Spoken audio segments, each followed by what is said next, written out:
Welcome to Telugu నేను గోపికృష్ణ. వాళ్ళ మనతో ఉన్నారు జడ్జి రామకృష్ణ గారు. గత కొన్ని రోజులుగా సిబిఐ కడప మాజీ ఎంపీ, మాజీ మంత్రి, ఆంధ్రప్రదేశ్ ముఖ్యమంత్రి స్వయన బాబాయ్ అయినటువంటి వివేక హత్య కేసును సిబిఐ దూకుడు పెంచింది. దాదాపుగా ఒక కొరిక్కొస్తున్నట్టే కనిపిస్తోంది. ఎక్కడ తీగలాగారో మొత్తం డొంకంతా ఎక్కడ కదులుతుందో మొత్తం ఇప్పుడిప్పుడే మొత్తం కొరికొస్తున్న పరిస్థితి కనిపిస్తోంది. దీనిపై మాట్లాడదాం. రామకృష్ణ గారు ఆహ్వానిద్దాం. రామకృష్ణ గారు నమస్కారం సార్. నమస్కారం గోపి గారు. నమస్కారం. జడ్జి రామకృష్ణ గారు, గత కొన్ని రోజులుగా జరుగుతున్నటువంటి పరిణామాలు చాలా వేగంగా దస్తగిరి నుంచి కన్ఫెషన్ స్టేట్మెంట్ తీసుకున్న తర్వాత జరుగుతున్నటువంటి పరిణామాలు ఇవన్నీ చూస్తుంటే దాదాపు ముగింపు దశకు వెళ్ళబోతోంది. అసలు దోషులు ఎవరో బయట పెట్టబోతోంది సిబిఐ అని అనుకోవచ్చా? తప్పకుండా. ఎందుకంటే ఈ యొక్క నీచమైనటువంటి అతి ఘోరమైన ఈ యొక్క నేరం వెనక ఉన్నటువంటి సూత్రధారులు ఎవరో ముందుకు రావాల్సినటువంటి అవసరం ఉంది. కాకపోతే ఈ నేరంలో పాలు పంచుకున్నటువంటి పాత్రధారులు ఎవరో స్పష్టంగా ఇప్పటికే సిబిఐ వాళ్ళు పాయింట్అవుట్ చేశారు. ముఖ్యంగా ఎవరైతే వివేకానంద రెడ్డి గారి యొక్క మాజీ డ్రైవరు దస్తగిరి ఉన్నారో ఆ దస్తగిరి ఇచ్చినటువంటి కన్ఫెషనల్ స్టేట్మెంట్ అయితేనేమి, లేకపోతే కోర్టు ద్వారా తను క్షమాభిక్ష తెచ్చుకున్న తర్వాత కోర్టుకి ఇచ్చినటువంటి ఈ యొక్క క్షమాభిక్ష పిటిషన్ గురించిన వివరాలు అయితేనేమి ఒక కొలిక్కి వచ్చాయని మనం భావించవలసిన అవసరం ఉంది. ఎందుకంటే దస్తగిరి చాలా ముఖ్యమైన సాక్షిగా వైఎస్ వివేకానంద రెడ్డి కేసులో మనం చెప్పుకుంటున్నాం. అది వాస్తవం కూడా. ఎందుకంటే వైఎస్ వివేకానంద రెడ్డి గారి మరణానంతరము వెంటనే ఈ యొక్క వైఎస్ఆర్సిపి సంబంధించినటువంటి పెద్దలు ప్రస్తుత కడప ఎంపీ అయినటువంటి అవినాష్ రెడ్డి, వాళ్ళ తండ్రి గారు మరియు మనోహర్ రెడ్డి గారు, భాస్కర్ రెడ్డి, వైఎస్ భాస్కర్ రెడ్డి, వైఎస్ మనోహర్ రెడ్డి, దేవిరెడ్డి శివశంకర్ రెడ్డి, ఇప్పుడు రిమాండ్ లో ఉన్నటువంటి దేవిరెడ్డి శివశంకర్ రెడ్డి, వీళ్ళందరూ కూడా హత్య జరిగిన వెంటనే వైఎస్ వివేకానంద రెడ్డి గారి ఇంటిలోకి వెళ్ళి అతని యొక్క ఏ విధంగా సాక్ష్యాధారాలను తుడిపివేయడానికి, అది ఒక కేవలము హత్య కాదు, అది సహజంగా ఆయన బ్లడ్ వామిటింగ్ చేసుకొని గుండెపోటుతో మరణించాడు అనే ఒక కథను అల్లి ప్రజలను, పోలీసుని, అదే విధంగా అప్పుడున్న ప్రభుత్వాన్ని తప్పుదారి పట్టించడానికి చాలా ప్రయత్నాలు చేశారు. అంత అవసరం ఎందుకు వచ్చింది అనేది మనం చూడాలి. వైఎస్ అవినాష్ రెడ్డి గారు వైఎస్ వివేకానంద రెడ్డి హత్య నేరంలో ఎటువంటి పాత్ర లేనప్పుడు ఆ యొక్క నేరాన్ని ఒక గుండెపోటు థియరీగా మార్చి హత్యా నేరం కాదు అని నమ్మించడానికి అవినాష్ రెడ్డి గారు ఎందుకు అంత ప్రయాసపడ్డాడో ఇంకా సిబిఐ వాళ్ళు తేల్చవలసిన అవసరం ఉంది. అంతేకాకుండా మనము రకరకాలుగా చూస్తున్నాం. ఇప్పుడు సిబిఐ వాళ్ళు 248 మంది సాక్షులను విచారిస్తే అందులో సుమారుగా 120 మంది ఆ కడప పులివెందులకు సంబంధించినటువంటి అక్కడ చుట్టుపక్కల ప్రజలే ఉన్నారు. అందులో ముఖ్యమైనది వాచ్మెన్ రంగయ్య, అదే విధంగా వివేకానంద రెడ్డి గారి భార్య సౌభాగ్యమ్మ, వివేకానంద రెడ్డి గారి కుమార్తె సునీతమ్మ, అదే విధంగా వివేకానంద రెడ్డి దగ్గర పనిచేస్తున్నటువంటి ఆనాటి driver Prasad, typist Inayatullah, PA Krishna Reddy, వీళ్ళు చాలా క్రూషియల్ విట్నెసెస్. ఎందుకు ఈ మాట అంటున్నానంటే, ఒక నేరం జరిగిన తర్వాత ముఖ్యంగా అది ఇంటి లోపల జరిగితే ఆ ఇంటికి వాచ్మెన్ గా ఉన్నటువంటి వ్యక్తే చాలా కీలకంగా మారుతాడు. ఇక్కడ అటువంటి వ్యక్తి రంగయ్య. కానీ రంగయ్యను ఏం చేశారు, ఈ యొక్క ఎర్రా గంగిరెడ్డి, ఈ దేవిరెడ్డి శివశంకర్ రెడ్డి, ఈ గ్యాంగ్ అంతా ఏం చేసిందంటే ఆయన రంగయ్యని బెదిరించారు. నువ్వు కానీ ఇక్కడ జరిగింది ఏదైనా బయట చెప్తే నిన్ను చంపేస్తామని బెదిరించారు. ఇది సిబిఐ చెప్తున్నటువంటి వాదన. అంటే వివేకానంద రెడ్డిని హత్య చేసిన తర్వాత ఆ విషయం బయటికి పొక్కనీయకుండా చెప్పగలిగినటువంటి వ్యక్తి అయినటువంటి వాచ్మెన్ రంగయ్యను కూడా బెదిరించి కేసును తప్పుదారి పట్టించి ఏదో లబ్ధి పొందాలడానికి ఈ వైఎస్ఆర్ కాంగ్రెస్ పార్టీ సీనియర్ నాయకులందరూ ప్రయత్నం చేశారు. ఎప్పుడైతే ఎప్పుడైతే సిబిఐ రంగప్రవేశం చేసిందో, సిబిఐ రంగప్రవేశం తర్వాత చాలా కీలక పరిణామాలు చోటు చేసుకున్నాయి. అందులో ముఖ్యమైనది దస్తగిరి అప్రూవర్ గా మారడం. దస్తగిరి ఇచ్చినటువంటి ఏదైతే వాంగ్మూలం ఉందో, ఆ వాంగ్మూలంలో దస్తగిరి క్లియర్ గా చెప్పుకుంటూ వచ్చాడు. ఈ యొక్క వైఎస్ వివేకానంద రెడ్డి గారిని చంపింది ఎవరు, ఎంతమంది పార్టిసిపేట్ చేశారు, ఎంత అమౌంట్ కు డీల్ కుదిరింది, ఎంత అమౌంట్ ఇతనికి చేరింది, అందులో ఎంత అమౌంట్ ఎక్కడుంది అనేది దస్తగిరి వాంగ్మూలంలో మనకు స్పష్టంగా తెలిసింది. ఇంత డబ్బు సమకూర్చేటువంటి అవకాశము ఒక ఆర్డినరీ పర్సన్ అయినటువంటి శివశంకర్ రెడ్డికి అయితే లేదు. ఇది అందరూ అంటున్న మాట, అది వాస్తవం కూడా. 40 కోట్ల రూపాయలు ఒక్కసారిగా తీసుకురావాలి అంటే అంత పెట్టుబడి పెట్టబడినటువంటి, అంత డబ్బులు ఉన్నటువంటి పెద్ద మనుషులు కడప జిల్లాలో ఎవరయ్యా అంటే అందరూ వేలు ఎక్కడ చూపించబడుతుంది? ఆ వైఎస్ కుటుంబానికి సంబంధించి ఆ ఎంపీ టికెట్ ఆశిస్తున్నటువంటి వాళ్ళ వైపే చూపిస్తారు. ఆ ఎంపీ టికెట్ ఆశించినటువంటి అవినాష్ రెడ్డి ఈ హత్యకు మూల కారణమని సిబిఐ వాళ్ళు 2వ ఛార్జ్ షీట్ లో స్పష్టంగా చెప్పారు. ఎప్పుడైతే వైఎస్ వివేకానంద రెడ్డి ఈ వైఎస్ అవినాష్ రెడ్డికి కడప ఎంపీ టికెట్ దక్కకుండా, ఆ ఎంపీ టికెట్ ఇస్తే నాకన్నా ఇవ్వాలి, లేకపోతే వైఎస్ విజయమ్మ కన్నా ఇవ్వాలి, లేకపోతే వైఎస్ షర్మిలమ్మ కన్నా ఇవ్వాలి, అది కేవలం రాజశేఖర్ రెడ్డి కుటుంబంలోనే ఆ యొక్క ఎంపీ టికెట్ ఇవ్వాలి కానీ ఇతరులకు ఇవ్వడానికి లేదంటూ వైఎస్ వివేకానంద రెడ్డి ఎప్పుడైతే డిమాండ్ చేశాడో, అప్పుడు వాస్తవంగా నష్టపోయేది ఎవరు ఇక్కడ? వైఎస్ అవినాష్ రెడ్డి. కాబట్టి వైఎస్ అవినాష్ రెడ్డి ఏదో విధంగా వైఎస్ వివేకానంద రెడ్డి గారిని నిర్మూలించాలి అనే ఒక పథకంలో ఈ యొక్క ఎర్ర గంగిరెడ్డిని, మళ్ళీ ఈ గజ్జల ఉమాశంకర్ రెడ్డిని, అదే విధంగా సునీల్ యాదవ్, ఈ దస్తగిరి, ఇటువంటి వాళ్ళందరినీ ప్రోగ్ చేసుకొని వాళ్ళకు డబ్బు ఇచ్చి వాళ్ళ ద్వారా ఒక సరైనటువంటి ఒక సమయాన్ని ఎన్నుకొని, ఇక్కడ గమనించాల్సింది. ఎందుకు ఈ మాట అంటున్నానంటే, కేర్ టేకర్ గా ఉన్నటువంటి ఎవరైతే రాజశేఖర్ అని చెప్పబడుతున్నాడో వైఎస్ వివేకానంద రెడ్డికి కేర్ టేకర్. ఆయన చాలా నమ్మదగ్గ వ్యక్తి, చాలా ఎప్పుడు కూడా ఆయన అంటి పెట్టుకొని ఉంటాడు. అటువంటి వ్యక్తి లేని సమయం కోసము వీళ్ళు కాచు కూర్చున్నారు. అంతేకాకుండా వైఎస్ వివేకానంద రెడ్డి గారి ఇంటి దగ్గర తిరిగాడటువంటి ఒక కుక్కను కూడా వాళ్ళు అతి దారుణంగా కారుతో తొక్కించి ముందుగానే చంపేశారు. అంటే ఏమిటి? వైఎస్ వివేకానంద రెడ్డి గారిని చంపాలనే కుట్రలో ముందుగా వైఎస్ వివేకానంద రెడ్డి గారి ఇంటి దగ్గర ఉన్నటువంటి కుక్కను చంపేశారు.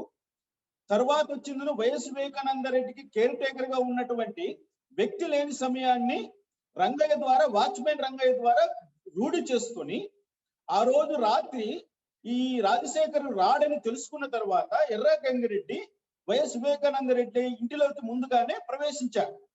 అంటే ఒక ప్రీ ప్లాన్, ఒక ఆర్గనైజ్డ్ క్రైమ్ లాగా, ఒక ప్రీ ప్లాన్డ్ గా వైఎస్ వివేకానంద రెడ్డి గారిని నిర్మూలించడానికి, హతమార్చడానికి ఈ యొక్క వైఎస్ అవినాష్ రెడ్డి ఆయన బృందం అంతా కలిసి ఒక పన్నాగము పన్నింది. అయితే ఈ క్రమంలో జడ్జి గారు ఈ క్రమంలో ఇలా జరుగుతున్న క్రమంలో దర్యాప్తు కొనసాగుతూ ఉంది. 2 పరిణామాలు కాస్త ట్విస్ట్ ఇచ్చే పరిణామాలు చోటు చేసుకున్నాయి. ఒకటి, వరుణారెడ్డి గారిని కడప జైలుకి సూపరింటెండెంట్ గా పంపించడం. రెండోది, ఉదయ్ కుమార్ రెడ్డి అనేటువంటి వ్యక్తి సిబిఐ మీద కేసు పెట్టడం. ఈ 2 పరిణామాలుని ఎట్లా చూడాలి? తర్వాత సిబిఐ మీద కేసు పెట్టించడం అని అంటే దీన్ని ఎట్లా అర్థం చేసుకోవాలి? వైఎస్ఆర్ కాంగ్రెస్ పార్టీ వాళ్ళ యొక్క ముఖ్య ఉద్దేశం ఏంటంటే, మొదటి నుంచి వైఎస్ వివేకానంద రెడ్డి హత్య కేసుని నీరు కార్చడము, దాన్ని మరొక రకంగా ప్రొజెక్ట్ చేయాలనేది వాళ్ళ ప్లాన్. వాళ్ళ ప్లాన్ ఇప్పుడు ఫెయిల్ అయ్యింది. ఎప్పుడైతే సునీతమ్మ గారు హైకోర్టును ఆశ్రయించారో, ఎప్పుడైతే సౌభాగ్యమ్మ గారు హైకోర్టును ఆశ్రయించారో, ఎప్పుడైతే తెలుగుదేశం పార్టీ నాయకుడైన బీటెక్ రవి కూడా హైకోర్టులో రిట్ పిటిషన్ వేశాడో, వారితో పాటు జగన్మోహన్ రెడ్డి గారు ఆ రోజు ఉన్నటువంటి ఈనాటి ముఖ్యమంత్రి గారు కూడా ఒక రిట్ పిటిషన్ వేశారు.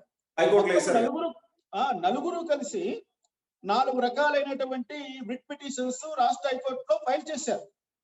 అవన్నీ కూడా ఏమి సిబిఐ ఎంక్వైరీకి ఇవ్వండి, సిబిఐ ఎంక్వైరీ చేస్తే అసలు దోషులు ఎవరో తేలుతారనేది అందరి యొక్క అభిప్రాయం. ఆ విధంగానే కోర్టు ఏకీభవించింది. సునీతమ్మ గారు, సౌభాగ్యమ్మ గారు వేసినట్టు 2 కేసులను కలిపి ఒక ఆర్డర్ గా సిబిఐకి ఎంట్రెస్ట్ చేశారు.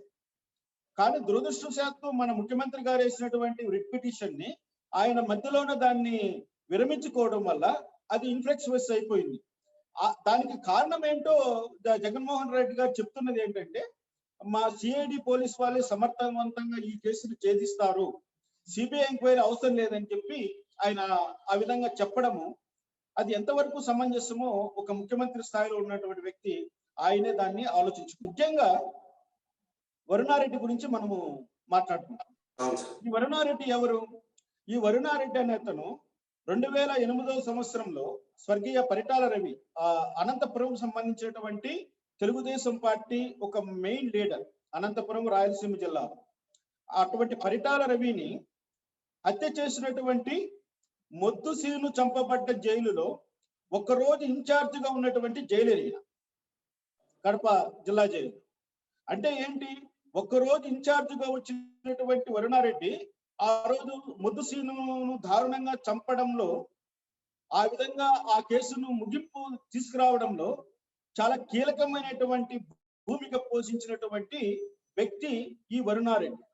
ఈ వరుణారెడ్డిని తర్వాత గవర్నమెంట్ సస్పెండ్ చేయడము, ఆయన సంబంధించినటువంటి ఇంక్రిమెంట్లన్నీ నిలుపుదల చేయడము, చాలా పరిణామాలు చోటు చేసుకున్నాయి.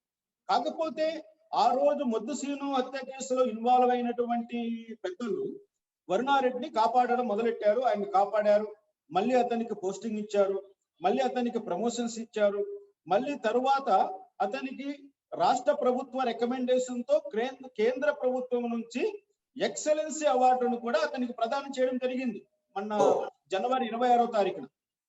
చూడండి, అంటే ఏమిటి, ఒక వ్యక్తి ఒక చాలా తీవ్రమైనటువంటి నేరారోపణలు ఎదుర్కొన్నటువంటి వ్యక్తి, అతను నేరారోపణ అన్న గాని అతను చాలా ఒక మిస్కాండక్ట్, గ్రేవ్ మిస్కాండక్ట్ కింద శిక్షించబడినటువంటి వ్యక్తికి అటువంటి అవార్డు ఇప్పించి తర్వాత అతన్ని నేరుగా మన కడప జిల్లా జైలుకు ట్రాన్స్ఫర్ మీద ఇన్ఛార్జ్ ఆఫీసర్ గా తీసుకురావు. విచిత్రం ఏమిటంటే, కడప కేంద్ర కారాగారానికి సూపరింటెండెంట్ స్థాయి అధికారి మాత్రమే అక్కడ ఇన్ఛార్జ్ వ్యవహరించారు. కానీ ఇతను సూపరింటెండెంట్ స్థాయి లేనప్పటికీ ఇతను ఎక్కడ తీసుకొచ్చారు. ఆ రోజు ప్రతిపక్షాలు అయితేనేమి, ప్రజా సంఘాలు అయితేనేమి చాలా గగ్గోలు పెట్టాయి.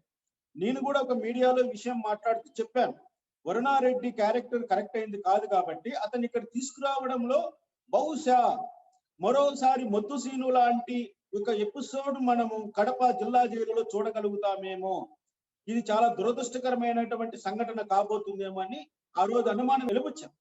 అది జరిగిన 3 రోజుల తర్వాత వరుణారెడ్డి గారిని అక్కడి నుంచి మళ్ళీ ట్రాన్స్ఫర్ చేసి అతను రాజమండ్రికి పంపించేశారు. Okay, right. అంతవరకు వరుణారెడ్డి అక్కడికి రావడానికి ఎందుకు ప్రయత్నం చేశాడు, తర్వాత ఎందుకు విరమించుకున్నారు అన్నది ప్రభుత్వ పెద్దల వాళ్ళ మనసుల్లోనే ఉంటుంది, వాళ్ళ మధ్య జరిగిన సంభాషణ కాబట్టి దాన్ని ఎవరైనా బయట పెట్టగలిగితే ప్రభుత్వ పెద్దలే దాన్ని బయట పెట్టాలి. మనకు ఊహకు అందినంత వరకు, మనము విశ్లేషణ చేసినంత వరకు వరుణారెడ్డిని తీసుకురావడంలో ఒక కుట్రలో భాగమే అనుకున్నాము. ఆ కుట్రను వాళ్ళు అమలు చేయడంలో విఫలమయ్యారు. ఎందుకంటే ప్రతిపక్షాలు, ప్రజా సంఘాలు దాన్ని వ్యతిరేకించాయి కాబట్టి వరుణారెడ్డిని మళ్ళీ కడప కర్మాగారం నుంచి ట్రాన్స్ఫర్ చేసేసి, ఇక్కడ అంటే ఏంటి, మరోసారి వైఎస్ వివేకానందరెడ్డి కేసును మరోసారి నీరుగార్చడానికి కొన్ని ప్రయత్నాలు అయితే చేశారు సిబిఐ చేతిలో ఉండంగా కూడా. ఇంకా ప్రధాన అంశమైనది మనము చెప్పుకున్నట్లుగా దస్తగిరి స్టేట్మెంట్ ద్వారా ఈ కేసు ఒక కొలికి వస్తుంది అనుకుంటున్నాం. దస్తగిరి కంటే చాలా విలువైన సమాచారాన్ని వైఎస్ వివేకానంద రెడ్డి గారికి దగ్గర టైపిస్ట్ గా పనిచేస్తున్నటువంటి ఇనాయతుల్లా గారు కూడా సిబిఐ వాళ్ళకు వాంగ్మూలం ఇచ్చారు. ఇనాయతుల్లా గారు చెప్తున్నది ఏమిటంటే, ఆ రోజు వివేకానంద రెడ్డి గారి హత్య జరిగిన వెంటనే ఆ ఇంటిలోనికి మొట్టమొదటిసారిగా ప్రవేశించింది వైఎస్ అవినాష్ రెడ్డి గారు, దేవిరెడ్డి శివశంకర్ రెడ్డి గారు అని చెప్పి ఆయన చెప్తున్నారు. అసలు రక్తపు మడుగును క్లీన్ చేయమని చెప్పి, ఆ రక్తపు గాయాలకు బ్యాండేజ్ కట్టమని చెప్పి ఇవన్నీ సలహాలు ఇచ్చింది కూడా ఈ యొక్క వైఎస్ అవినాష్ రెడ్డి అండ్ దేవిరెడ్డి శివశంకర్ రెడ్డి. దీన్ని బట్టి అర్థమవుతున్నది ఏమిటంటే, ఈ యొక్క కేసులో ప్రధానమైనటువంటి ముద్దాయి వైఎస్ అవినాష్ రెడ్డి అవుతాడు కానీ ఇంకా ఏదో వాళ్ళు కాదు. వీళ్ళందరూ కూడా అతనితో పాలు పంచుకున్నటువంటి సహ ముద్దాయి, సహ నేరస్తులు. కానీ వైఎస్ వివేకానంద రెడ్డి హత్యకు కర్మ, కర్త, క్రియ 3 కూడా వైఎస్ అవినాష్ రెడ్డి అనేది ఈ రోజు సిబిఐ వాళ్ళు అనుమానిస్తున్నది, ప్రజలందరూ కూడా అనుకుంటున్నారు. ఈ క్రమంలో ఈ ఉదయ్ కుమార్ రెడ్డి అని అంటే ఎవరు? అసలు ఇతను ఎందుకు తెర మీదకి వచ్చాడు? ఇతను మళ్ళా సిబిఐ మీద కేసు పెట్టాల్సిన పరిస్థితి ఎందుకు వచ్చింది అనుకోవాలి? ఇక్కడ ఈ ఉదయ్ కుమార్ రెడ్డి అనే అతను ఎవరో కాదు. ఇతను దేవిరెడ్డి శివశంకర్ రెడ్డికి ప్రధాన అనుచరుడు. కడప యురేనియం ప్లాంట్ లో ఒక ఉద్యోగి. పైగా ఇతను వచ్చిందను ఎవరైతే EC Chandrasekhar Reddy, I think ఒక కాంపౌండర్ ఉన్నాడు చూడండి, ఎవరు ఈసీ గంగిరెడ్డి హాస్పిటల్లో కాంపౌండర్ గా పనిచేస్తున్నటువంటి వాళ్ళ వ్యక్తికి సంబంధించినటువంటి బంధువైన ఉదయ్ కుమార్ రెడ్డి మొట్టమొదటిసారిగా ఇక్కడ ఏం జరిగిందంటే ఒక ఊహకందని ఒక పరిణామం చోటు చేస్తుంది. వైఎస్ వివేకానంద రెడ్డి గారు హత్య జరిగిన వెంటనే ఈ ఉదయ్ కుమార్ రెడ్డి అనే వ్యక్తి వాళ్ళ అమ్మతో అన్నాడు, ఏమే అయిపోయింది, వివేకానంద రెడ్డి కథ అయిపోయింది, చంపేస్తున్నారు, నేను అక్కడికి వెళ్తున్నానని చెప్పి వాళ్ళ అమ్మకి చెప్పి వెళ్ళిపోయాడు. వాళ్ళ అమ్మ అదే విషయాన్ని తన పక్కింటి వాళ్ళతో చుట్టుపక్కల వాళ్ళతో చెప్పింది. మా అబ్బాయి అన్నాడండి వైఎస్ వివేకానంద రెడ్డిని చంపేశారని, అక్కడికి వెళ్ళాడు అని. అంటే హత్య జరిగింది 3:30 నివేదిక చెప్తుంటే ఆ ఇంటిలోకి వెళ్ళింది 6:15 వైఎస్ అవినాష్ రెడ్డి చెప్తుంటే 3:30 నుంచి 6:15 మధ్యలో ఈ యొక్క అంశాన్ని ఉదయ్ కుమార్ రెడ్డి అనే ఈ వ్యక్తి తన తల్లికి చెప్పి తను వైఎస్ వివేకానంద రెడ్డి ఇంటి దగ్గరికి వెళ్ళాడు. అంటే ఏమిటి, ఇతను ఒక ప్రధానమైనటువంటి కుట్రలో ఇతను కూడా భాగస్వామి అనేది స్పష్టమవుతుంది. ఈ స్టేట్మెంట్ వాళ్ళ తల్లి గారు సిబిఐ వాళ్ళకి ఇచ్చారు. చూడండి, ఈ ఉదయ్ కుమార్ రెడ్డి అనే వ్యక్తి తల్లి సిబిఐకి విధమైనటువంటి స్టేట్మెంట్ ఇచ్చింది. అంటే ఇటువంటి వ్యక్తి ద్వారా నన్ను వేధిస్తున్నాడు సిబిఐ ఏఎస్పీ రామ్ సింగ్ గారు అంటూ ఒక ప్రైవేట్ కంప్లైంట్ వేయించడము, ఆ రామ్ సింగ్ గారి పైన ఎఫ్ఐఆర్ కట్టించడము, ఇదంతా ఎంతో ఒక నాటకీయంగా ఒక కుట్రలో భాగంగానే జరిగిందని మనం భావించాలి.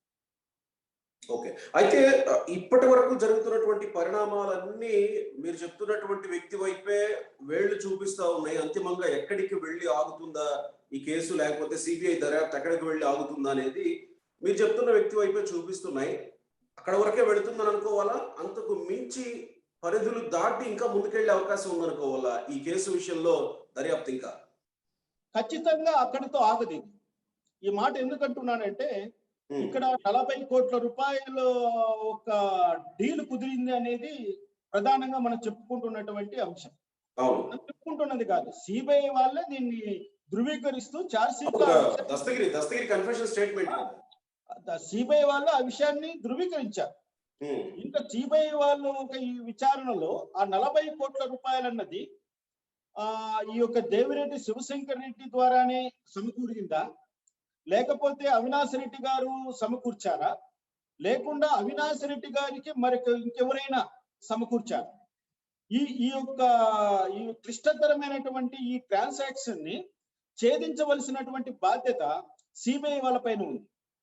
నేను అంటున్నది ఏమిటంటే, ఇది డబ్బులు ఇచ్చి చేయించినటువంటి హత్య అయినప్పుడు ముఖ్యంగా ఈ యొక్క డబ్బులు ఎవరు సమకూర్చారో అతను ప్రధానమైనటువంటి ముద్దాయి అవుతారు.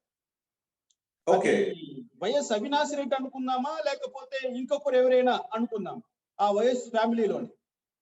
ముఖ్యంగా ఈ వైఎస్ అవినాష్ రెడ్డి జగన్మోహన్ రెడ్డి గారు, మన సీఎం జగన్మోహన్ రెడ్డి గారు అసెంబ్లీలో మాట్లాడినప్పుడు ఒక కన్నుని ఇంకో కన్ను పొడుచుకుంటుందా, ఒక చెయ్యిని ఇంకో చెయ్యి నరుక్కుంటుందా అన్నటువంటి సినిమా డైలాగులు ఆయన ఉదహరించాడు అసెంబ్లీ సాక్షిగా. అదే విధంగా మాట్లాడుతూ చనిపోయింది మా చిన్నాన్న గారు, ఇక్కడ నిందలు వేస్తున్నది మా సోదరుడు, మరో చిన్నాన్న గారి కుమారుడు, కాబట్టి మా కుటుంబంలో మేము వేదన గురవుతుంటే మరొకసారి మమ్మల్ని వేధించడానికి విధంగా ప్రయత్నం చేస్తున్నారు అధ్యక్ష అంటూ ఆయన రాగాలు దీర్ఘాలు చాలా తీశాడు అసెంబ్లీ. ఇప్పుడు వైఎస్ జగన్మోహన్ రెడ్డి గారు ఈ యొక్క సిబిఐ ఇన్వెస్టిగేషన్ సంబంధించిన అంశాలపైన మాట్లాడవలసిన టైం వచ్చింది. ఆయన మాట్లాడకుండా సజ్జల రామకృష్ణారెడ్డి ద్వారా సన్నాయి నొక్కులు నొక్కిస్తున్నారు. సజ్జల రామకృష్ణారెడ్డి మాట్లాడుతున్న ఫ్రస్ట్రేషన్ మాటలు మనం విన్నప్పుడు సిబిఐ ఎంక్వైరీ కేవలం అవినాష్ రెడ్డి దగ్గరే ఆగుతుంది అని కాదు. అవినాష్ రెడ్డి ఆ పైన ఇంకా ఆ పైన ఎక్కడికో వెళ్ళబోతుంది అన్నటువంటి ఒక అనుమానము సజ్జల రామకృష్ణారెడ్డి గారికి వచ్చింది. అందుకనే ఆయన సిబిఐ వేసినటువంటి ఛార్జ్ షీట్ పైన చాలా శీల పరీక్ష చేస్తూ ఆయన చాలా దాని మీద అటాక్ చేశాడు ఆ రోజు మీడియా ముందర. ఆ ఒక లైన్ చదవడము, ఆయన ఒక డిఫెన్స్ లాయర్ లాగా ఏదో ఒక ముద్దాయిల తరపున వకాల్తా పుచ్చుకొని కోర్టులో వాదిస్తున్నటువంటి లాయర్ లాగా ఆయన ప్రవర్తించాడు. అది నేను ఆ రోజు చెప్పాను, అది చాలా తప్పు. ఒక ప్రభుత్వ సలహాదారు ప్రజల సొత్తు శాలరీగా జీతంగా తీసుకొని పనిచేస్తున్నటువంటి ఒక ప్రభుత్వ సలహాదారు ఈ విధంగా ఇటువంటి కేసులో ముద్దాయిల తరపున వకాల్తా పుచ్చుకున్నట్లుగా మాట్లాడడము అది చాలా తప్పు, అది రాజ్యాంగ విరుద్ధం అని కూడా నేను ఒక మీడియాలో చెప్పడం జరిగింది. అందుకే నేను అంటున్నాను, ఇది కేవలం వైఎస్ అవినాష్ రెడ్డి వరకే ఆగుతాది అని అనుకోవడానికి లేదు, అది ఇంకా ముందుకెళ్తారు. నిన్న గౌరవనీయ వైఎస్ఆర్సీపీ ఎంపీ ఆయన రఘురామకృష్ణరాజు గారు ఒక మాట అన్నారు, శివగామి అన్నాడు ఆయన. శివగామి కట్టప్ప చంపాడు, కానీ కట్టప్పకు ఇన్స్ట్రక్షన్ ఇచ్చినటువంటి శివగామి ఎవరు అన్నాడు ఆయన. అంటే ఇక్కడ శివగామి పాత్ర ఒకటి అంతర్లీనంగా ఈ యొక్క వైఎస్ వివేకానంద రెడ్డి కేసులో ముందుకు వస్తావు. ఆ శివగామి ఎవరు అనేది ఇప్పుడు తేల్చవలసినటువంటి సమయం కూడా ఆసన్నమైంది.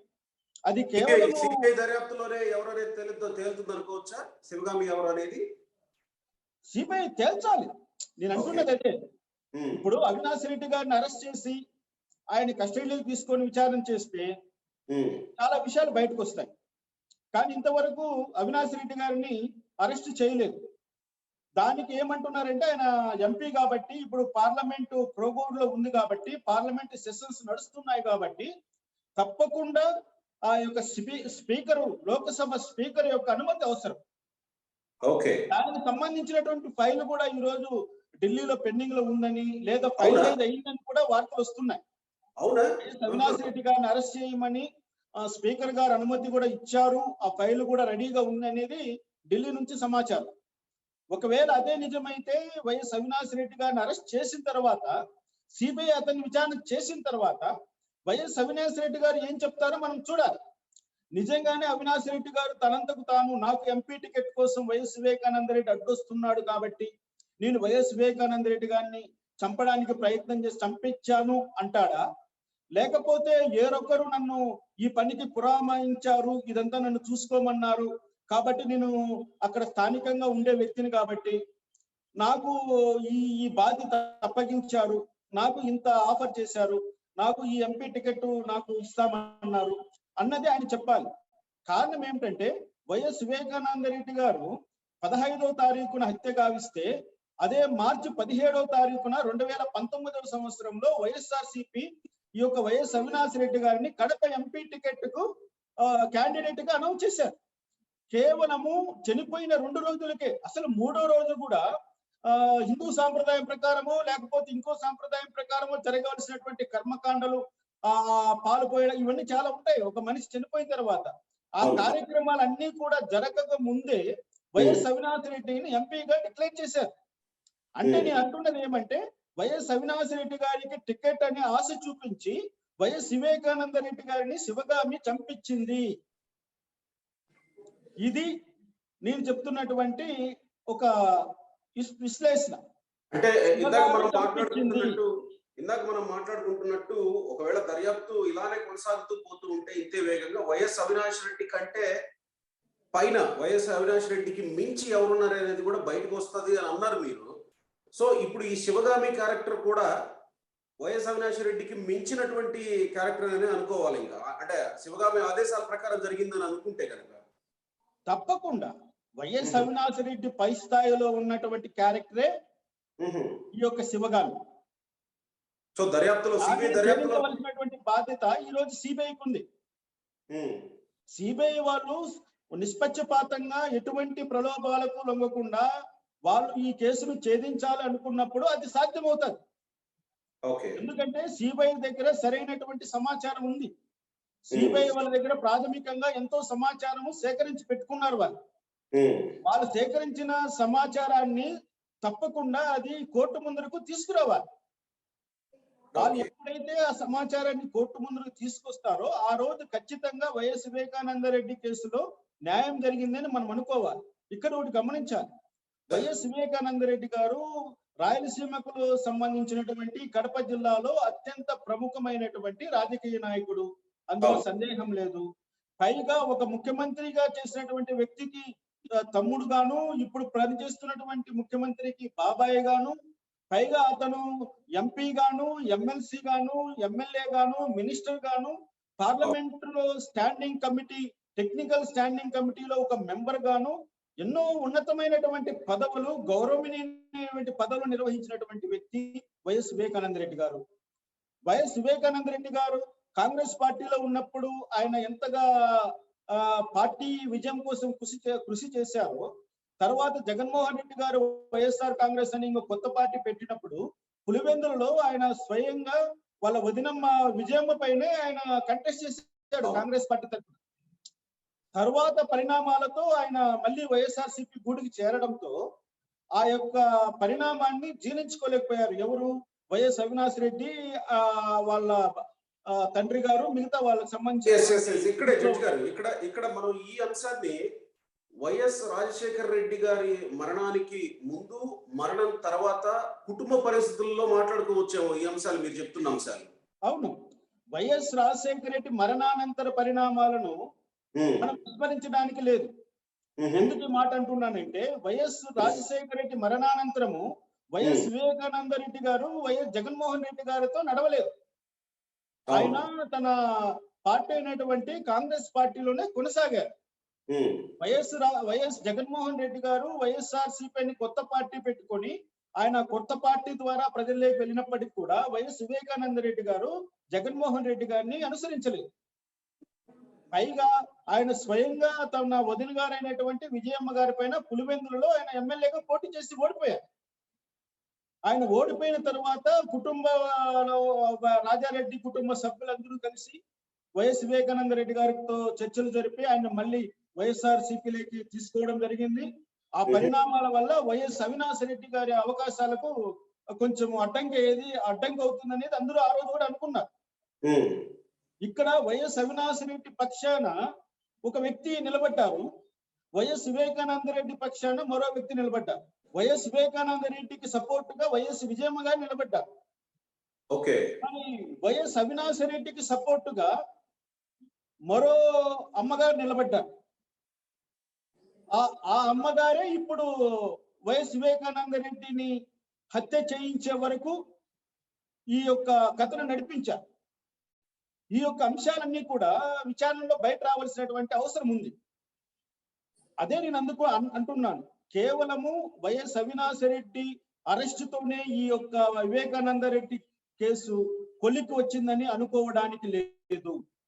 ఎందుకంటే సిబిఐ వాళ్ళు ఒక్కటి జడ్జి గారు, వైఎస్ విజయమ్మ గారికి ఎదురు నిలబడేటువంటి అమ్మగారు వైఎస్ఆర్ ఫ్యామిలీలో ఉన్నారా?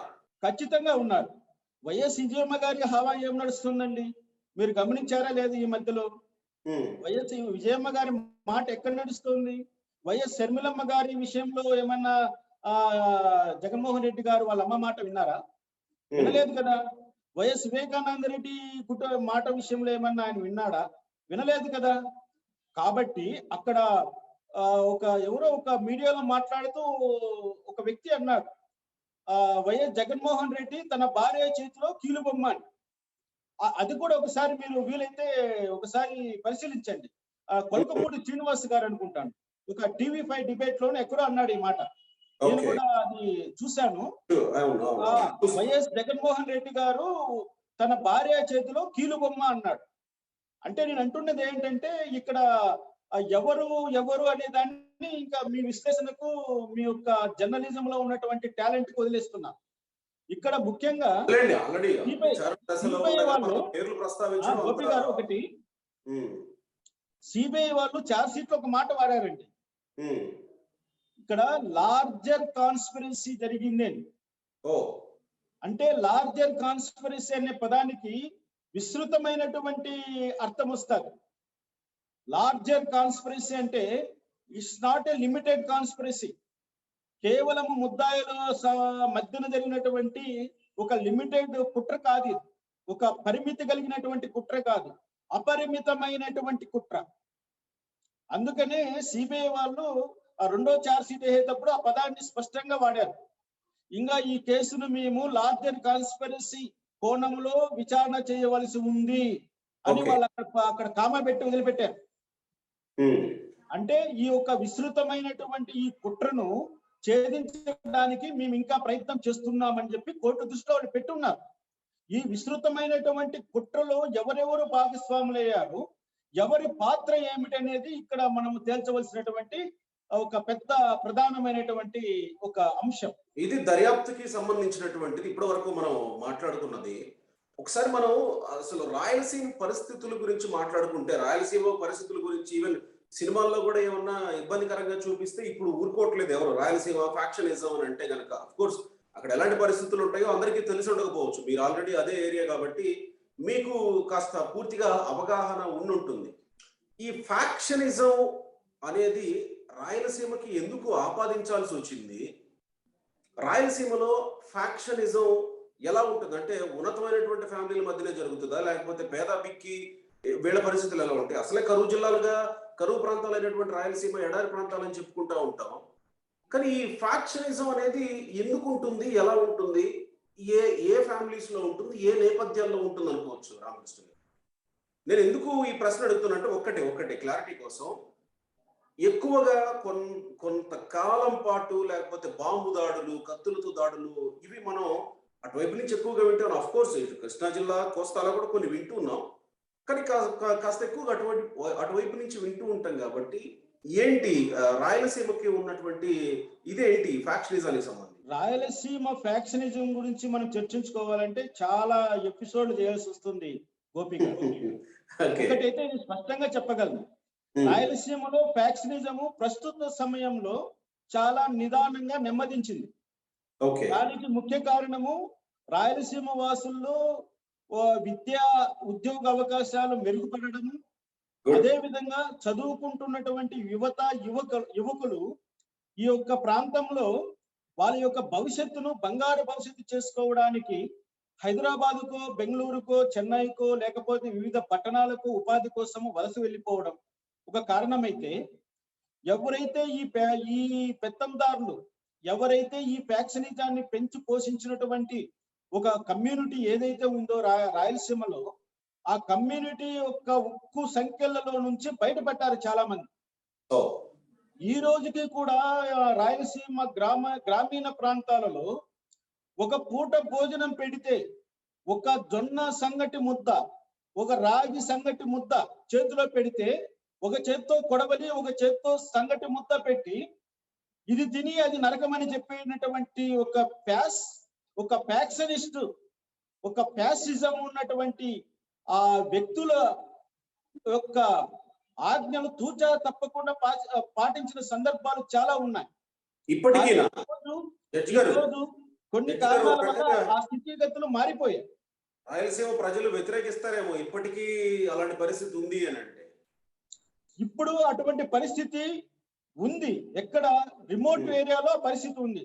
నేను రాయలసీమ 4 జిల్లాలు చాలా చాలా కీన్ గా నేను పర్యటన చేస్తున్నాను. చాలా మారుమూల ప్రాంతాలకు వెళ్ళి అక్కడ ఉన్నటువంటి దళిత బహుజన సామాజిక వర్గాల వాళ్ళతో కలవడం జరుగుతూ ఉంది. వాళ్ళు ఈ రోజుకు చెప్తున్న మాటలు వింటుంటే నాకు ఒక్కొక్కసారి ఒళ్ళు గగ్గురు పడుస్తుంది. ఏంటి, మా రెడ్డి చెప్తే చాలు మేము ఏమైనా చేస్తామన్నటువంటి ఒక మూస ధోరణిలోనే ఈ రోజుకి కూడా చాలా మంది ప్రజలు బ్రతుకుతున్నారు. వారికి విద్యా అవకాశాలు దూరం చేశారు, వారికి ఉపాధి అవకాశాలు దూరం చేశారు. ముఖ్యంగా చాలా మంది పిల్లలని నేను చెప్తున్నాను, ఎంత దారుణమైన పరిస్థితి అంటే, చాలా మంది పిల్లలను 10 సంవత్సరాలు 12 సంవత్సరాలు ఉన్న పిల్లలను వాళ్ళు తీసేసుకొని వాడికి రోజుకు 100-200 వాడి చేతిలో పెట్టి వాడికి కావలసిన సదుపాయాలు కల్పించి వాడిని చదువుకు దూరం చేసి వీళ్ళ అనుచరులుగా తయారు చేసుకుంటున్నారండి వందలాది మందిని. ఈ విధంగా రాయలసీమ ప్రాంతాల్లో, గ్రామీణ ప్రాంతాలకు సంబంధించినటువంటి యువతను వాళ్ళను మందుకు బానిసలు చేస్తున్నారు, వాళ్లకు విద్యను దూరం చేస్తున్నారు, వాళ్లకు సామాజిక పరిస్థితులను దూరం చేస్తున్నారు. వాళ్ళని ఆ విధంగా పెంచి పోషిస్తున్నారు వీళ్ళు. ఇప్పటికీ కూడా కొన్ని వందల మంది యువత ఆ విధంగా తయారై ఒక క్రూసేడ్ లాగా తయారై ఈ రోజు కూడా కడప, అనంతపురం, కర్నూలు జిల్లాల్లో అటువంటి గ్యాంగులు ఈ రోజు తిరుగుతున్నాయి. అంటే ఏమిటి? ఈ యొక్క పెత్తందారులు వారి యొక్క మనుగడ కోసం, వాళ్ళు అనుకున్నది సాధించడం కోసం, వాళ్ళ రాజకీయ ప్రస్థానాన్ని అడ్డు లేకుండా చేసుకోవడం కోసము ఇటువంటి చిన్నపిల్లలని చేరదీసి వాళ్ళకి అన్నం పెట్టి, వాళ్ళకి మందు పోసి, వాళ్ళకి కావలసిన సదుపాయాలన్నీ కల్పించి వాళ్ళను ఇటువంటి కిరాయి రౌడీలుగా, కిరాయి మూకలుగా తయారు చేసుకుని వాళ్ళ చుట్టూ తిప్పుకుంటున్నారు. మీరు ఇప్పటికే చెప్తున్నారు, ఈ రోజు పరిస్థితి చెప్తున్నారు. రాత్రి 8 గంటలు దాటిన తర్వాత మీరు NH హైవే కాకుండా ఏదైనా గ్రామీణ ప్రాంతాల్లో ఉన్నటువంటి రహదారుల వెంబడి ఒక కారును తీసుకొని మీరు ఎక్కడికైనా చేరగలరేమో మీరు పరీక్ష చేసుకోండి. వెళ్ళలేరు. ఎక్కడ ఏ ముఠా మన కారు పైన దాడి చేస్తుందో, ఏ తుంటరి ఎదవ వచ్చి ఏ రాయితో కొడతాడో, ఏ తుంటరి ఎదవ ఆపి డబ్బులు వసూలు చేస్తాడు అన్నటువంటి భయంతో గుండెలో చిక్కు పట్టుకొని మనము ఈ గ్రామీణ ప్రాంతాల్లో ప్రయాణం చేయవలసి ఉంటుంది. గోపి గారు, అవి దారి దోపిడీ ముఠాలు రామకృష్ణ గారు, అవి దారి దోపిడీ ముఠాలు అనుకోవాలా? ఫ్యాక్షనిస్టులని మనం ఎట్లా అనగలం వాళ్ళని? మీరు చెప్తున్నారు ఫ్యాక్షనిజం నుంచి ఇంకో రకమైన టర్న్ చేయించారు. యువతను తప్పుదారి పట్టించారు. వాళ్ళకు సాయంత్రం అయితే ఒక మందు బాటలు, ఒక బిర్యానీ బాటలు అంతే. వాళ్ళ దగ్గర ఎన్ని అక్రమాలు చేయించాలో అన్ని అక్రమాలు చేస్తున్నారు. ఈ రోజు పోలీస్ స్టేషన్ పైన వైఎస్ఆర్సీపీ గూండాల్లాగా పడి అక్కడ దౌర్జన్యం చేస్తున్నారు అంటే ఇటువంటి గ్యాంగే అది. వాళ్ళను పెంచి పోషించారు గత 3 సంవత్సరాల నుంచి. అదే నేను అడుగుతున్నాను. ఇది రాయలసీమ ప్రాంతంలోనే కాదు, అంత మొత్తం రాష్ట్ర వ్యాప్తంగా ఇటువంటి కల్చర్ డెవలప్ అయింది. ఎప్పుడైతే ఈయన జగన్మోహన్ రెడ్డి గారు సీఎం అయ్యారో ఆ తర్వాత ఇటువంటి పరిణామాలు చాలా చోటు చేసుకున్నాయి. అందుకే నేను అంటున్నాను, ఇక్కడ ప్రతి హత్యా నేరము సిబిఐతో ఎంక్వైరీ చేస్తే తప్ప ఆ హత్యా నేరం సంబంధించినటువంటి విషయాలు ఏవి బయటకు రావు. ఇది కేవలం వైఎస్ వివేకానంద రెడ్డికి సంబంధించిన కేసు విషయంగా నేను మాట్లాడట్లేదు. ప్రస్తుత పరిస్థితుల్లో రాష్ట్ర పరిస్థితులు ఏ విధంగా ఉన్నాయో నేను చెప్తున్నా. అంటే పోలీసు వ్యవస్థ అంతా నిర్వీర్యం అయిపోయింది. లా అండ్ ఆర్డర్ ఏమాత్రం లేకుండా నాశనం అయిపోయింది. ఓ సామాన్యమైన వ్యక్తికి భద్రత కరువు అయిపోయింది. ఆడవాళ్లకు మాన ప్రాణాలకు రక్షణ లేకుండా పోయింది. ఎక్కడ కూడా ఆస్తులను మనం కాపాడుకోలేని పరిస్థితిలోకి వెళ్ళిపోయాము. ఇంత దారుణమైనటువంటి కఠినమైన పరిస్థితిలో ఈ రోజు మన రాష్ట్ర ప్రజలు జీవిస్తున్నారు. తర్వాత ఈ మనం వివేక హత్య కేసు రిలేటెడ్ గా తీసుకుంటే కుటుంబం పరిస్థితి గురించి మనం ఒకసారి మాట్లాడుకోవాల్సినటువంటి అవసరం ఉంటుంది. ఎందుకంటే కుటుంబంలో పరిస్థితులు మనం చూస్తూ ఉన్నాం. సునీతమ్మ గారు న్యాయం చేయాలని కోర్టులో పిటిషన్లు వేస్తారు. ఈవెన్ వాళ్ళు చేస్తే నేను ఇంత దూరం ఎందుకు రావాల్సి వస్తుందని సిబిఐ దగ్గర ఆమె మాట్లాడిన, ఢిల్లీలో ప్రెస్ మీట్ పెట్టి ఆమె మాట్లాడిన మాటలు విన్నాం. ఈ కుటుంబమే కాక ఇంకొక వైపు వైఎస్ షర్మిల గారు కూడా సిబిఐకి వాంగ్మూలం ఇచ్చిన ఆశ్చర్యపోవడం అవసరం లేదని కొన్ని వార్తలు వింటున్న నేపథ్యంలో కుటుంబము వేదన లేకపోతే కుటుంబ పరిస్థితులు ఎట్లా అర్థం చేసుకోవాలి జడ్జి గారి? అందుకని రాజారెడ్డి కుటుంబము వైఎస్ జగన్మోహన్ రెడ్డికి వ్యతిరేకంగా మారిందా అన్న ఒక సంశయం ఈ రోజు చాలా మందికి కలుగుతుంది. రాజారెడ్డి కుటుంబంలో వైఎస్ షర్మిల గారు ఎంత ఇంపార్టెంట్ వ్యక్తో వైఎస్ సునీతమ్మ గారు కూడా అంతే ఇంపార్టెంట్ వ్యక్తి. ఒకవేళ వైఎస్ రాజశేఖర రెడ్డి గారు ముఖ్యమంత్రిగా చేశారు కదా, జగన్మోహన్ రెడ్డి గారికే ఆ యొక్క అధికారం ఉంటుంది అనుకోవడము కరెక్ట్ కాదు. ఇక్కడ ముఖ్యంగా ఈ రోజు వైఎస్ షర్మిలమ్మ గారు ఒకప్పుడు నేను జగనన్న వదిలిన బాణాన్ని అంటూ ప్రజల ముందుకు వచ్చారు. అదే వైఎస్ షర్మిలమ్మ గారు ఈ వైఎస్ వివేకానంద రెడ్డి హత్యా కేసులో చాలా అసంతృప్తితో ఉన్నారు. ఆమె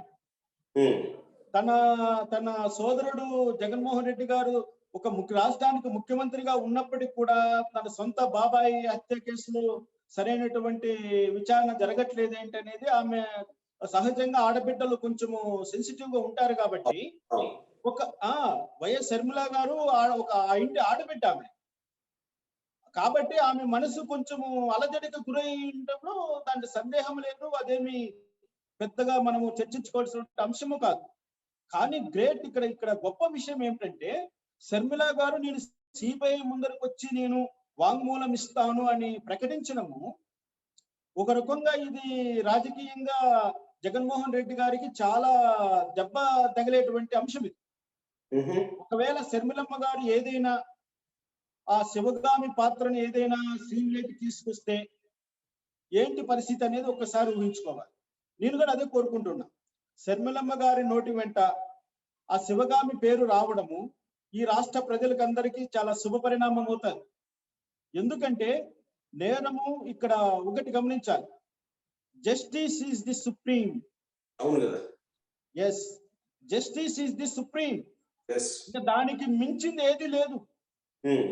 అంటే ఒక ఒక జస్టిస్ జరగడం కోసం, ఆ యొక్క సుప్రీం పవర్ ని నిలబెట్టడం కోసం వైఎస్ శర్మిలమ్మ గారు, వైఎస్ సునీతమ్మ గారు, అదే విధంగా సౌభాగ్యమ్మ గారు, ఇతరాత్ర దస్తగిరి లాంటి దస్తగిరి నో డౌట్ ముద్దాయే అయినప్పటికీ కూడా తను ఏ కారణం చేత ముందుకొచ్చి ఏం చెప్పాలనుకున్నాడో, కానీ తను సరైనటువంటి సమయంలో ఒక మంచి అవకాశాన్ని సిబిఐ వాళ్ళకి ఇచ్చాడు ఆయన.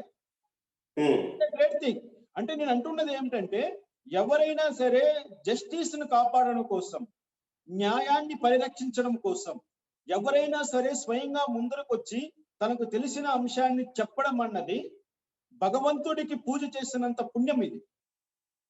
ఎందుకు ఈ మాట అంటున్నానంటే, అందరూ కూడా ఏదో ఒక దేవుణ్ణి నమ్ముతారు.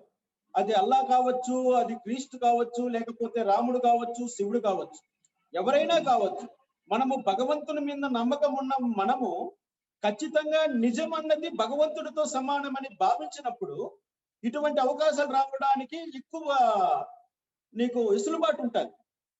ఈ రోజు శర్మిలమ్మ గారు తీసుకున్న ఒక స్టాండ్ ఏదైతే ఉందో, జడ్జి గారు, దీన్ని బట్టి మనం ఎట్లా అర్థం చేసుకోవచ్చు అంటే, కుటుంబం సిబిఐ దర్యాప్తు చేస్తుంది కదా, ఎప్పుడో దోషులుగా తేలిన వాళ్ళని శిక్షిస్తారులే అని అనుకోకుండా, ఎవరైతే ప్రధాన నిందితులు దోషులు ఉన్నారో వాళ్ళని కఠినంగా శిక్షించాలని కుటుంబం గట్టి పట్టుదలతో ఉన్నట్టు అర్థం చేసుకోవచ్చా మనం ఇక్కడ?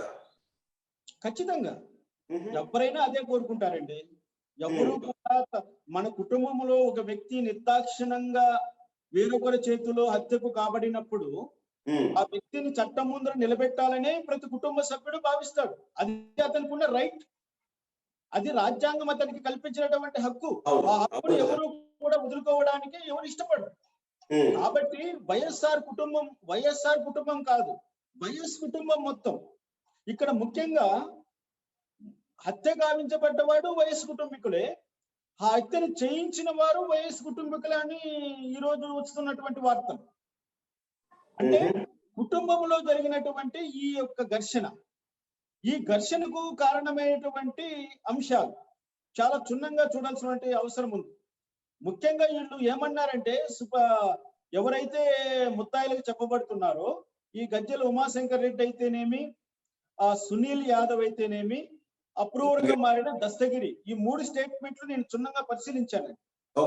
ఇక్కడ వాళ్ళు అంటున్నది ఏమంటే, ఈ యొక్క గజ్జెల ఉమాశంకర్ రెడ్డి భార్యను వైఎస్ వివేకానంద రెడ్డి సెక్సువల్ గా వేధిస్తున్నాడు కాబట్టి అతని పైన నాకు కక్ష పెంచుకున్నాను అనేది ఉమాశంకర్ రెడ్డి వాదన. సునీల్ యాదవ్ ఏమంటాడంటే, ఈ వైఎస్ వివేకానంద రెడ్డి నా తల్లిని అక్రమ సంబంధం పెట్టుకొని నా తల్లితో ఉంటున్నాడు కాబట్టి నేను చంపాలనుకుంటున్నాను అనేది సునీల్ యాదవ్ చెప్పే అంశం. మూడో అంశము దస్తగిరి ఏమంటాడంటే, నాకు ఉన్నటువంటి సంబంధాలన్నింటినీ కూడా వైఎస్ వివేకానంద రెడ్డి తన దగ్గరికి పంపమని నన్ను వేధిస్తున్నాడని దస్తగిరి చెప్పినటువంటి వ్యవహారం చూడండి. అంటే ఒక చనిపోయిన వ్యక్తి యొక్క క్యారెక్టర్ ను ఎంతగా వాళ్ళు దిగదార్చారు. అంటే ఈ రోజు వైఎస్ వివేకానంద రెడ్డి ఒక చిత్తకార్తి కుక్కలాగా ప్రవర్తించాడు కాబట్టి ఆ కుక్కను చంపడంలో తప్పేంటి అనేటువంటి అంశాన్ని ప్రజల ముందుకు తీసుకురావడానికి ఈ పెద్దలు చేసినటువంటి ప్రయత్నము ఎంత దారుణమో ఒక్కసారి ఆలోచించండి. ఇక్కడ చాలా బాధాకరమైన అంశం ఇది. వైఎస్ వివేకానంద రెడ్డి గారి వయసు ఎంత, ఆయన ఈ విధమైనటువంటి యాక్టివిటీస్ లో ఇన్వాల్వ్ అవుతున్నాడని మనం అనుకోవడంలో నిజమెంత. అంటే ఈ థియరీని ఎందుకు తీసుకొచ్చారు?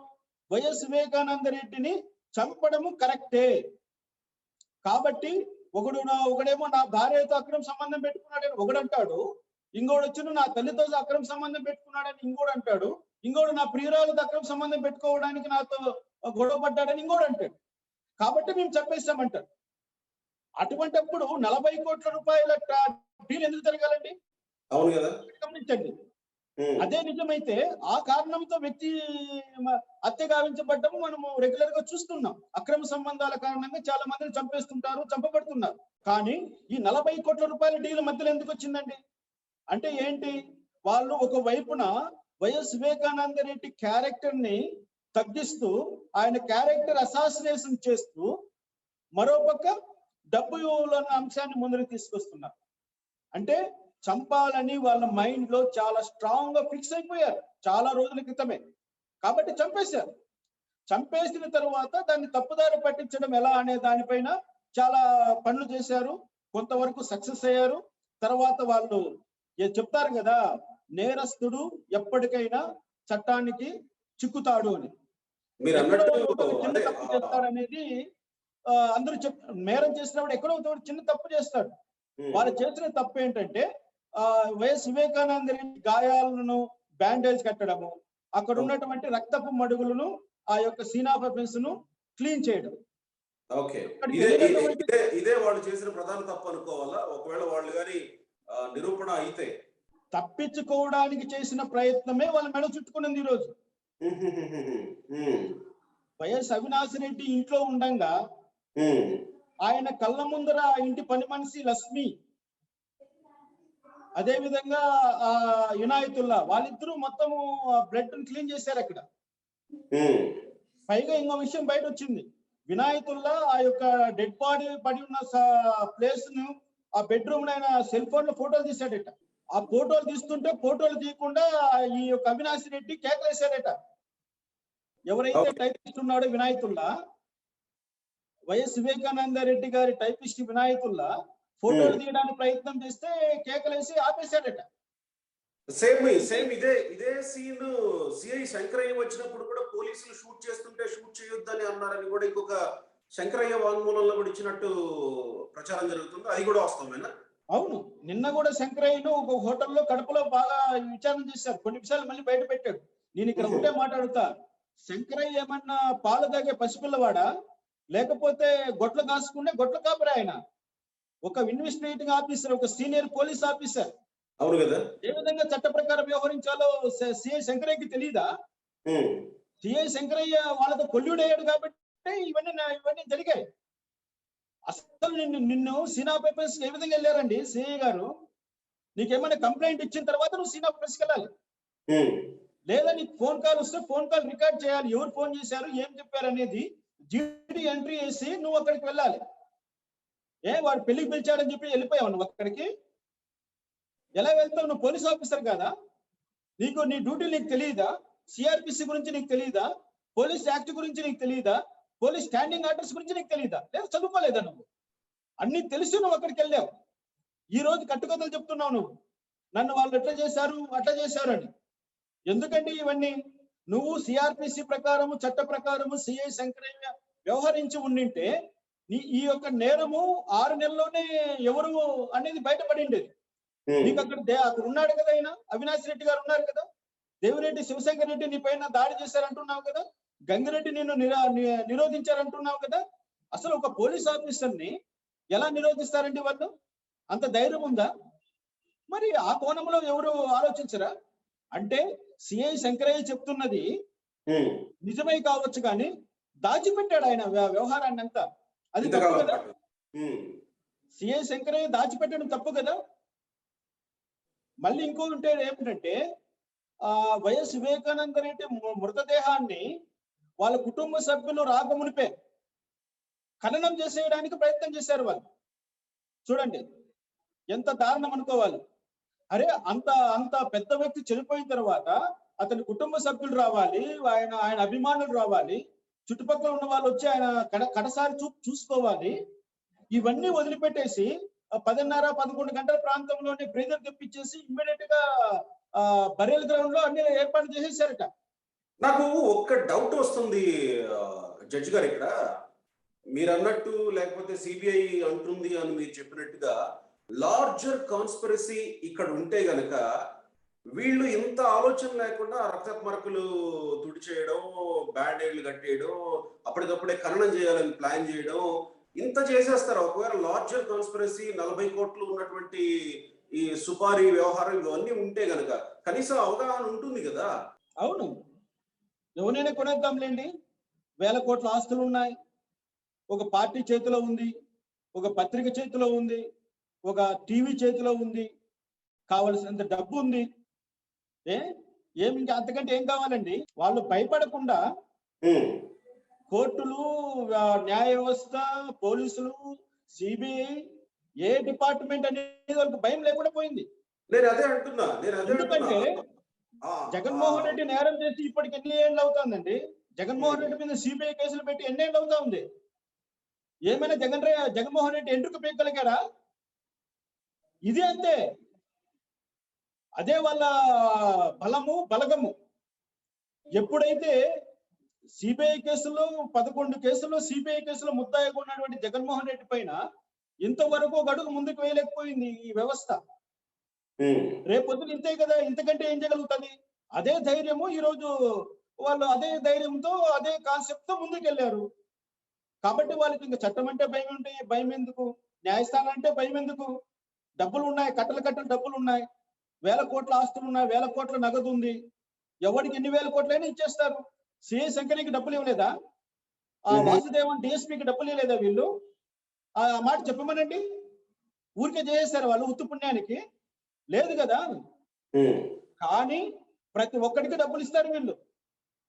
వాళ్ళు ఒకటే, నీకు డబ్బులు కావాలా, లేదా నీ ప్రాణం తీసేస్తాం. ఇప్పుడు అదే కదా దస్తగిరికి పట్టుకున్న దరిద్రము. ఓకే, మీకు 10 ఎకరాలు కావాలా, 20 ఎకరాలు కావాలి, చెప్పు, ఎంత డబ్బు కావాలో చెప్తాం, ఇస్తాం, తీసుకో. నువ్వు మా పేర్లు బయట పెట్టద్దని పిలుస్తున్నారు కదా ఆయన్ను, లేదంటే చెప్పేస్తామంటున్నారు కదా. అంటే నీకు ఒకటే, వాళ్ళకు రెండు తెలుసండి, పెట్టడము, కొట్టడము. నువ్వు మా మాట విన్నావా, నీకు ఎంత కావాలో అంత పెడతాం, మా మాట వినలేదా కొడతాం, ఇంతే. అంటే దీన్ని ఏమంటారంటే బార్బరిక్ లా అంటారు. అంటే సమాజంలో రూల్ ఆఫ్ లా ఉండదు ఇక్కడ, వాడు రూల్ మాత్రమే ఉంటది అమల్లోకి. చాలా ఉన్నాయి ఈ రాయలసీమలో. రైట్ జడ్జి గారు, థ్యాంక్ యూ సో మచ్. చూద్దాం మరి మీరు అన్నట్టు లార్జర్ కాన్స్పిరసీలో ఏ క్యారెక్టర్లు బయటకు వస్తాయో, కట్టప్ప, శివగామి, ఇంకా ఏమేమి క్యారెక్టర్లు బయటకు వస్తాయో. అంటే ప్రస్తుతం జరుగుతున్న పరిణామాలను చూస్తే కనుక సిబిఐ కాస్త బాగా వేగం పెంచినట్టు అనిపిస్తా ఉంది. జరుగుతున్న పరిణామాలు ఎవరు బయటకు వస్తారో, ఏం తెలుతుందో చూద్దాం. Thank you so much sir మాతో పాల్గొన్నారు. Thank you. Thank you.